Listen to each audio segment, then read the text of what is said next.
আরেকটি কথা আজকে স্পষ্ট ভাষায় বলে দিতে চাই, আমরা শুনতে পাচ্ছি বিভিন্ন জায়গায় হুমকি দমকি চলছে, অনেককে হুমকি দেওয়া হচ্ছে 13 তারিখ কোথায় যাবেন, হুশ করে দাঁড়িপাল্লার কাজ করেন। আমি স্পষ্ট ভাষায় বলে দিতে চাই, যেই নির্বাচনের জন্য হাজার হাজার মানুষ জীবন দিয়েছে, রক্ত দিয়েছে, একটি অবাধ সুষ্ঠু নিরপেক্ষ নির্বাচনের জন্য, যারা আজকে বাংলাদেশের মানুষকে এই স্বপ্নের কথা বলছেন, তারা তো বিগত সময়ে তিনবার রাষ্ট্রীয় ক্ষমতায় ছিলেন। তাদের সময়ে বাংলাদেশ দুর্নীতিতে 3বারই চ্যাম্পিয়ন হয়েছে। যারা নিজেরা দুর্নীতিবাজ, যারা নিজেরা দেশের টাকা বিদেশে নিয়ে ঘর বাড়ি করেন, যাদের নমিনেশন বাতিল হয় সেই ব্যাংকের টাকা না দেওয়ার কারণে, তাদের দ্বারা বাংলাদেশের মানুষের কোনো ভাগ্যের পরিবর্তন করা কখনো সম্ভব নয়। আপনাদেরকে মনে রাখতে হবে। আবার একজন এখন বলতেছেন নাকি ওনার জন্য নাকি এটা শেষ ভোট। এই চল চাতুরি দিয়ে এই বেগমগঞ্জ মানুষের মন জয় করা যাবে না। এই বেগমগঞ্জের মানুষ তাদেরকে ভালো করে চিনে, তাদের ইতিহাস এই বেগমগঞ্জের মানুষের পরিষ্কার। যারা বিগত সময়ে এমপি হয়ে মন্ত্রী হয়ে দেশের ক্ষমতায় থেকে মানুষের ভাগ্যের কোনো পরিবর্তন ঘটাতে পারেনি, তাদের দ্বারা আগামী দিনেও বাংলাদেশের ভাগ্যের কোনো পরিবর্তন হবে না। বাংলাদেশের ইতিহাস এদেশের মানুষের পরিষ্কার।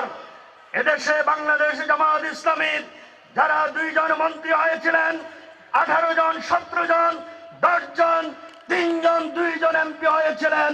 বাংলাদেশের এই বুকে যারা বিভিন্ন সময়ে উপজেলা চেয়ারম্যান, ভাইস চেয়ারম্যান হয়েছিলেন, সেই মেয়র হয়েছিলেন, কাউন্সিলর হয়েছিলেন, আমার বিশ্বাস আগামী 5 বছরের জন্য আপনারা যদি ভোট দিয়ে আমাকে নির্বাচিত করেন, ইনশাআল্লাহ এই বেগমগঞ্জকে একটি মডেল বেগমগঞ্জ তৈরি করতে আমরা সক্ষম হব ইনশাআল্লাহ।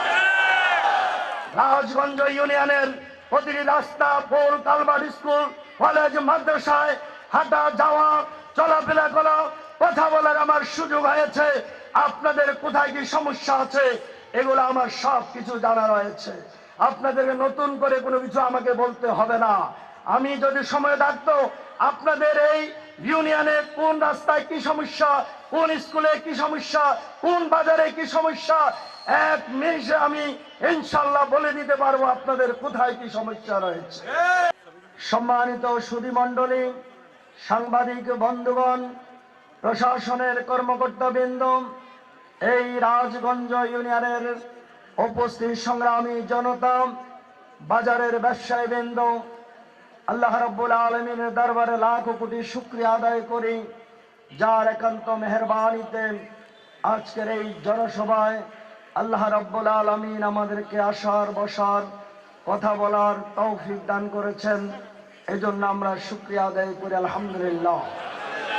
বিশ্বনবী জনাব রাসূল করিম সাল্লাল্লাহু আলাইহি ওয়াসাল্লামের প্রতি দুরূদ ও সালাম, যে নবী আমাদেরকে শিখিয়ে গিয়েছেন, আদর্শ উপস্থাপন করেছেন, কিয়ামত পর্যন্ত বেঁচে থেকে আল্লাহর এই যারা যতক্ষণ বেঁচে থাকবেন আল্লাহর এই জমিনে আল্লাহর দ্বীন প্রতিষ্ঠার আন্দোলনে শরীক হওয়ার যে বাস্তবনা উপস্থাপন করে গিয়েছিলেন, সেই বিশ্বনবী জনাব রাসূল করিম সাল্লাল্লাহু আলাইহি ওয়াসাল্লামের দুরূদ ও সালাম প্রেরণ করছি।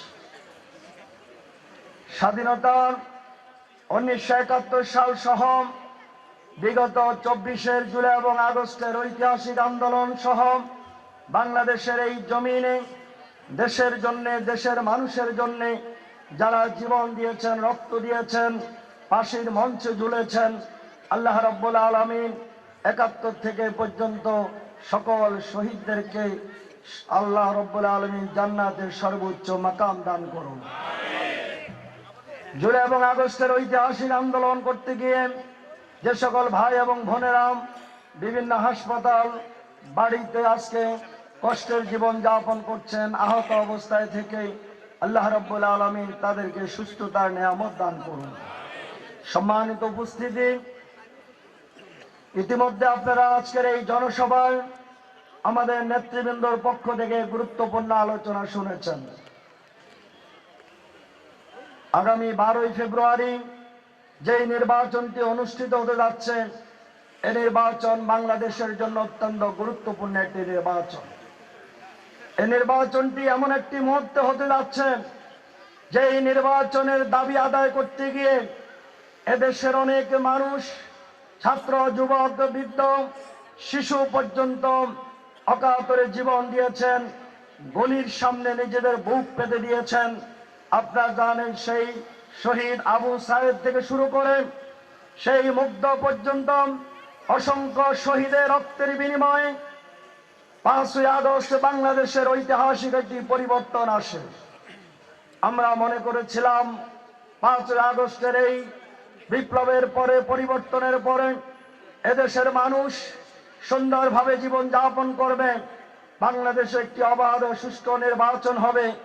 এই নির্বাচনের মাধ্যমে এমন একটি সরকার এদেশে প্রতিষ্ঠিত হবে যেই সরকার বাংলাদেশকে একটি সুন্দর সমৃদ্ধ বাংলাদেশ হিসাবে গড়ে তুলবে।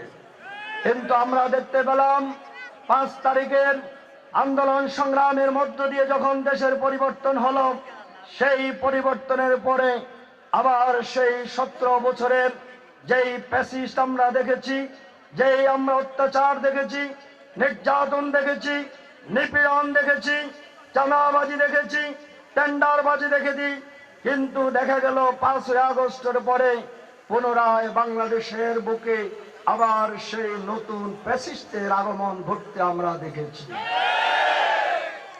আমরা লক্ষ্য করেছি বর্তমানে এই সরকার সকল রাজনৈতিক দলের সাথে আলোচনা করে দিনের পর দিন বসে বসে অফিস ডিউটির মধ্য দিয়ে, চা নাস্তা খাওয়ার মধ্য দিয়ে একটি জুলাই সনদ খসড়া তৈরি করেছিল। আর সেই জুলাই সনদের মধ্যে প্রত্যেকটি রাজনৈতিক দল সম্মতি দিয়েছিল অনেকগুলো গুরুত্বপূর্ণ বিষয়ে। যেই বিষয়ের মধ্যে রয়েছে, আপনারা জানেন, আগামী দিনে যারা ক্ষমতা আসবেন তারা আর নতুন প্যাসিস্ট হতে পারবেন না। যারা ক্ষমতা আসবেন তারা দিনের ভোট রাতে নিতে পারবেন না। যারা ক্ষমতা আসবেন তারা দেশকে নিয়ে সেই ভারতের অঙ্গরাজ্যে পরিণত করতে পারবেন না। যারা ক্ষমতা আসবেন তারা বাংলাদেশের কোন অর্থ বিদেশে পাচার করতে পারবেন না। যারা ক্ষমতা আসবেন তারা 5 বছরের পরে এই দেশকে নিয়ে সিনেমিনি খেলার কোন সুযোগ পাবেন না। এই গুরুত্বপূর্ণ অনেকগুলো সিদ্ধান্ত সেই জুলাই সনদের মধ্যে লিপিবদ্ধ করা হয়েছে প্রতিটি রাজনৈতিক দলের নেতৃবৃন্দের স্বাক্ষরের মধ্য দিয়ে। বর্তমানে সরকার যখন ওই সকল জুলাই সনদের শর্তগুলো আইনের ভিত্তি দেওয়ার জন্য একটি গণভোটের প্রস্তাব দিয়েছিল, আপনারা জানেন, যারা সরকারের সাথে বসে বসে সেই জুলাই সনদ তৈরি করতে সহযোগিতা করেছিল, তারা সেই জুলাই সনদ আইনগতভাবে যাতে প্রতিষ্ঠিত হতে না পারে সেই বিষয়ে তারা বন্দি আঁটা শুরু করেছিল। আমাদের দাবি ছিল জুলাই সনদের এই গুরুত্বপূর্ণ বিষয়গুলো জাতীয় নির্বাচনের আগে একটি গণভোটের মাধ্যমে সংবিধানের অন্তর্ভুক্ত করেন আগামী দিনের জন্য সাংবিধানিক একটি স্বীকৃতি দেওয়া ছিল আমাদের মূল টার্গেট। কিন্তু আপনারা জানেন, সেই বড় রাজনৈতিক দল হিসেবে যারা দাবি করেন, যারা বাংলাদেশের ক্ষমতা আসতে চায়, যারা বলে যে ভোট দিলে তারাই নির্বাচিত হবেন, কিন্তু তারা সেই জুলাই সনদ যাতে আইনগত ভিত্তি না পায় তার জন্য তারা ভূমিকা রাখা শুরু করে দিয়েছিল। সর্বশেষ আপনারা জানেন, তাদের সেই ভূমিকার কারণে 12 তারিখ জাতীয় সংসদের যে নির্বাচন হবে সে একই দিন সেই জুলাই সনদেরও হ্যাঁ এবং নায়ের ভোটের ব্যবস্থা করা হয়েছে। আজকে আপনারা লক্ষ্য করছেন, বর্তমান নির্বাচন কমিশন বলছেন আগামী নির্বাচনের ফলাফল দিতে নাকি দেরি হবে। এই কথা কিন্তু আমরা আগেই বলেছিলাম। আমরা বলেছিলাম বাংলাদেশে অতীতের নির্বাচনে জাতীয় সংসদ নির্বাচনের ফলাফল দিতেন সারা রাত পর্যন্ত যেখানে লেগে যায়, সেখানে আরেকটা ব্যালটে হানায়ের ভোটের জন্য ব্যবস্থা করা হয়, তাহলে সঠিক সময়ে কখনো রেজাল্ট দেওয়া সম্ভব হবে না। তাই ওই 12 তারিখের আগেই হানায়ের ভোট দিতে হবে দাবি আমাদের ছিল। আজকে নির্বাচন কমিশন সেটাই বলতে শুরু করেছে।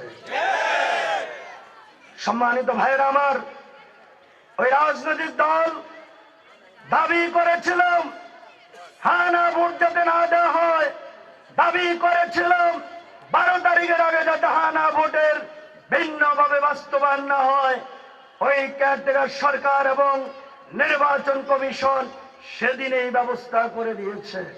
আমরা আজকের এই জনসভা থেকে স্পষ্ট ভাষায় বলতে চাই, হানা ভোটের কোন ষড়যন্ত্র এদেশের মানুষ কখনো বাস্তবায়ন হতে দেবে না, দেবে না, দেবে না। এদেশের মানুষ হায়ের পক্ষে। হায়ের পক্ষ মানে হচ্ছে বাংলাদেশের পক্ষে। হায়ের পক্ষ মানে হচ্ছেন এই দেশের মানুষ বাংলাদেশকে বিদেশের অঙ্গরাজ্যে পরিণত করতে চায় না। হায়ের পক্ষে বক্তব্য হলাম, এই দেশে কোনো ফ্যাসিস্ট নতুন করে সৃষ্টি হতে দেওয়া হবে না। সুতরাং আগামী 12 তারিখের ত্রয়োদশ জাতীয় সংসদ নির্বাচনে ব্যালটে সিল মারার পাশাপাশি আপনাদেরকে একটি হায়ের পক্ষে ভোট দিয়ে হাকে জয়যুক্ত করতেই হবে আমাদের। প্রিয় ভাইয়ের আমার, এই নির্বাচন আমি বলেছি জাতির জন্য, দেশের মানুষের জন্য অত্যন্ত গুরুত্বপূর্ণ। কেননা বিগত 17 বছর বাংলাদেশে কোনো নির্বাচন হয়নি।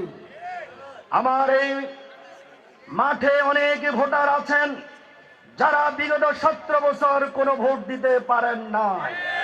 কি বলেন, ঠিক কিনা?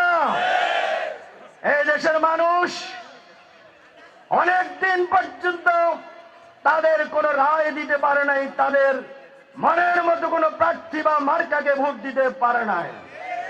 আগামী নির্বাচন আপনাদেরকে এই জন্য সেই মার্কা এবং প্রার্থীদেরকে ভোট দিতে হবে যারা দুর্নীতিগ্রস্ত নয়, যারা চাঁদাবাজি করে না, যারা টেন্ডারবাজি করে না, যারা দেশের টাকা বিদেশে পাচার করে না, যারা কোন রকম অন্যায়ের সাথে জড়িত নেই, এমন লোকদেরকে নির্বাচিত করতে হবে আগামী 12 ফেব্রুয়ারি। যদি এই ক্ষেত্রে ভুল করি আমরা, তাহলে আগামীর বাংলাদেশ আবার বিপদের সম্মুখীন হওয়ার সম্ভাবনা রয়েছে। আমাদের এই দেশ আবার গভীর ষড়যন্ত্র করা হচ্ছে। আগামী নির্বাচন নিয়ে আবার টালবাহানা করা হচ্ছে। নির্বাচন যখন কার্যক্রম শুরু হয়েছে, আপনারা দেখতে পাচ্ছেন বিভিন্ন জায়গায় আজকে হুমকি ধমকি শুরু হচ্ছে। বিভিন্ন জায়গায় মানুষদেরকে আবার সেই অতীতে যেমনি ভাবে কথা বলে ধোঁকা দিয়েছিল এই রাজনৈতিক দলগুলো, আবার এখন নির্বাচনে কাজে নেমে তারা আবার এমন উদ্ভট কথা বলছেন, তারা কি নাকি ফ্যামিলি কার্ড দিবেন, তারা এই দিবেন সেই দিবেন, অনেক কিছু তারা দিয়ে দিবেন। আমরা প্রশ্ন করতে চাই, যারা আজকে বাংলাদেশের মানুষকে এই স্বপ্নের কথা বলছেন, তারা তো বিগত সময়ে তিনবার রাষ্ট্রীয় ক্ষমতায় ছিলেন। তাদের সময়ে বাংলাদেশ দুর্নীতিতে 3 বারেই চ্যাম্পিয়ন হয়েছে। যারা নিজেরা দুর্নীতিবাজ, যারা নিজেরা দেশের টাকা বিদেশে নিয়ে ঘর বাড়ি করেন, যাদের নমিনেশন বাতিল হয় সেই ব্যাংকের টাকা না দেওয়ার কারণে, তাদের দ্বারা বাংলাদেশের মানুষের কোনো ভাগ্যের পরিবর্তন করা কখনো সম্ভব নয়। আপনাদেরকে মনে রাখতে হবে। আবার একজন এখন বলতেছেন নাকি ওনার জন্য নাকি এটা শেষ ভোট। মানুষের কাছে কাছে গিয়ে আমাদের জন্য দোয়া চাইবেন, ভোট চাইবেন এবং দাঁড়িপাল্লায় ভোট দেওয়ার জন্য বলবেন। এবং 12 তারিখ আমি বলছি, দাঁড়িপাল্লার পাশাপাশি হ্যাঁ ব্যালটে একটি ভোট দেওয়ার মানুষকে আবেদন করবেন এই আশাবাদ ব্যক্ত করে আজকের এই অনুষ্ঠানে সমাবেশে আপনারা যোগ দিয়ে এই প্রোগ্রামকে সাফল্যমণ্ডিত করেছেন। এজন্য আপনাদের সবাইকে ধন্যবাদ জানিয়ে বক্তব্য আমি এখানে শেষ করছি। আল্লাহ হাফেজ। বাংলাদেশ জিন্দাবাদ। 11 দলীয় ঐক্যজোট জিন্দাবাদ।